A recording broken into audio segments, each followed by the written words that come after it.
Sean bienvenidos, soy la doctora Jimena Aguilar y hablaremos de un tema muy interesante que es el razonamiento clínico. El razonamiento clínico es una competencia que utilizamos de manera diaria en nuestra práctica médica y que nos orienta, nos guía hacia un diagnóstico correcto. Nosotros sabemos que los médicos, a medida que pasan los años y adquieren mayor experiencia, se tornan en médicos experimentados, puesto que estos manejan una gran cantidad de información. La máxima eficacia de la cantidad de información que ellos manejan depende de la utilización de diferentes estrategias clínicamente útiles. El razonamiento clínico es un proceso cognitivo que permite al médico elaborar un diagnóstico, nos permite tomar decisiones en relación al estudio de ese paciente, en relación al tratamiento y elaborar un pronóstico. De esta manera, resolver el problema de salud de nuestro paciente.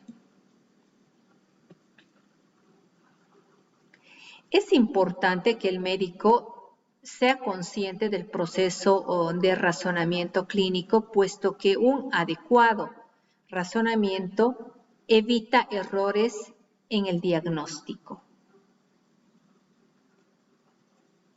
Si el razonamiento clínico es deficiente, pues habrá un proceso diagnóstico también deficiente que afectará de manera negativa la seguridad del paciente. En nuestra práctica clínica, nuestra práctica médica,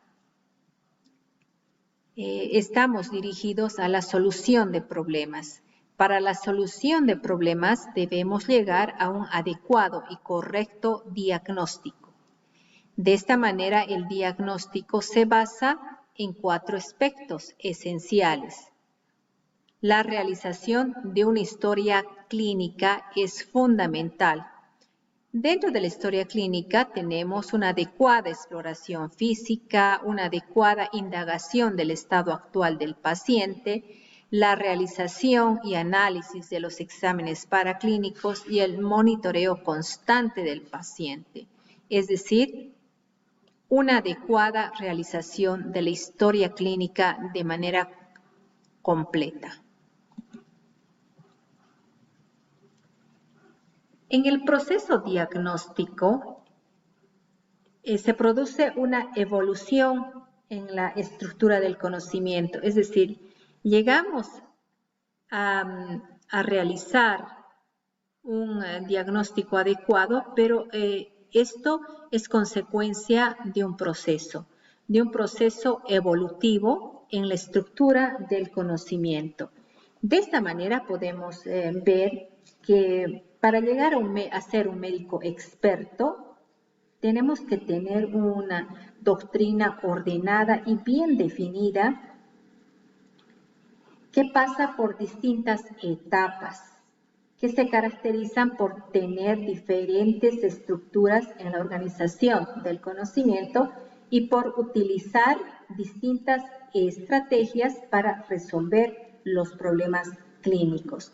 De esta manera se identifican las siguientes etapas. La primera es el conocimiento reducido. Aquí tenemos, o en este periodo, se disponen de pocos conocimientos y se recurre sobre todo a la adivinación o a la suposición en el abordaje de un problema diagnóstico. Tenemos la siguiente etapa, que es el conocimiento disperso. En esta etapa se posee conocimientos limitados y que están poco elaborados. Por este motivo se suele emplear un razonamiento deductivo que va de la hipótesis a los datos. Tenemos la siguiente etapa, que es el conocimiento elaborado, causal. En esta fase se tienen más conocimientos acerca de las enfermedades, de sus manifestaciones y de sus relaciones causa y efecto. Aquí también se utiliza el razonamiento hipotético deductivo. La siguiente etapa tenemos el conocimiento esquematizado.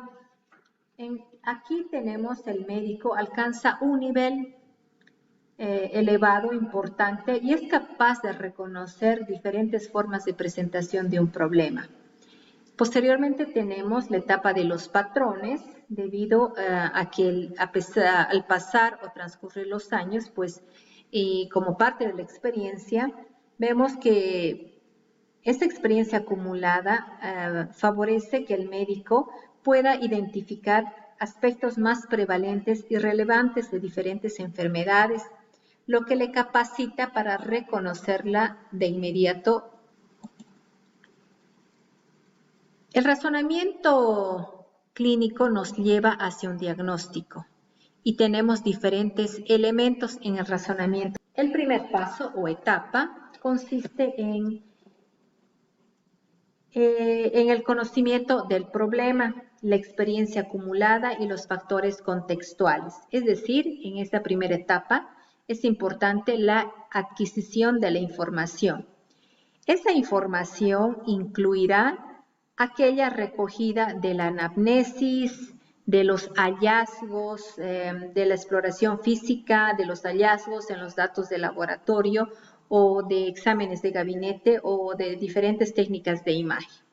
Entonces, que deberán ser procesadas y ser evaluadas en función de su relevancia.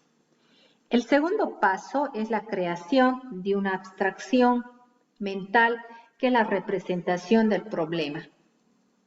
A través de una formulación específica que define el caso, nos permite o facilita la recuperación de la información. Posteriormente tenemos la tercera etapa, que es la generación de la hipótesis. A este nivel pueden haber algunas dificultades en relación a que en pasos previos hubo una incorrecta identificación de datos claves o a la incapacidad de generar hipótesis alternativas. Obviamente esto a través del tiempo se mejora. Y el cuarto paso está en la recuperación del conocimiento en forma de patrones o guiones de enfermedad que se ha elaborado.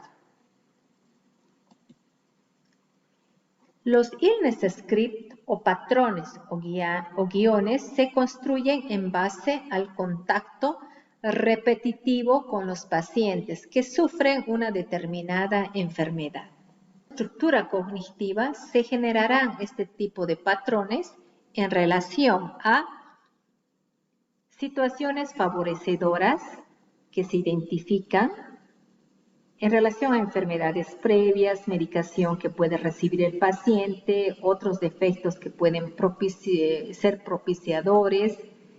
En cuanto a los síntomas y signos, los hallazgos de laboratorio, pruebas de imagen, incluso en relación a la evolución. Entonces, esos guiones identifican estos elementos en relación a cada patología o cada síndrome específico. Y a la repetición, pues el médico experto los podrá identificar de manera inmediata. Cuando hablamos de razonamiento clínico, identificamos procesos analíticos y no analíticos. Aquí abordaremos los analíticos o llamados también hipotéticos deductivos. Entonces, se construye una relación lógica entre los signos y síntomas con el diagnóstico. También se dice que este tipo de método es una reflexión sistematizada orientada al proceso. Es decir, busca el análisis de una relación, causa y efecto. Este tipo de proceso es lento y requiere una carga cognitiva considerable. Entonces es muy importante la carga cognitiva, es decir, el conocimiento. Tenemos el proceso no analítico o intuitivo. La intuición utiliza la experiencia y el juicio para reconocer patrones o illness script y realizar las asociaciones. De esta manera tenemos, luego de identificar una patología de manera inmediata a través de este guión de enfermedad, este tipo de método o proceso se lo adquiere a través de la experiencia. Es memorístico, es rápido y se requiere experiencia. Eso no está aislado del otro. Un proceso analítico no está aislado del otro, sino forman parte de una evolución del conocimiento de manera natural. Al utilizar ambos métodos o procesos, se aumenta la precisión del proceso en la toma de decisiones clínicas. Esto es muy importante. Incrementar la precisión del proceso que nos llevará a un diagnóstico adecuado, certero, preciso. Aquí tenemos el guión de enfermedad o illness script. Este es un ejemplo del illness script donde tenemos los datos más de una patología, ¿no? Que se encuentran en negrillas, ¿no? Si quisiéramos darle la conceptualización, indicaríamos que el guión de enfermedad es una estructura cognitiva que tiene la finalidad de almacenar y ordenar la información clínica más relevante en relación a una patología o una enfermedad específica. Aquí tenemos otro guión de enfermedad. Está constituida por factores predisponentes y las manifestaciones clínicas, ¿no? Una combinación de datos anamnésicos, del examen físico, incluso de exámenes de laboratorio. El razonamiento clínico es una competencia que todos los médicos la manejamos de manera diaria y que debemos perfeccionar en base al conocimiento y la práctica junto con la experiencia. Gracias por la atención. Hasta pronto.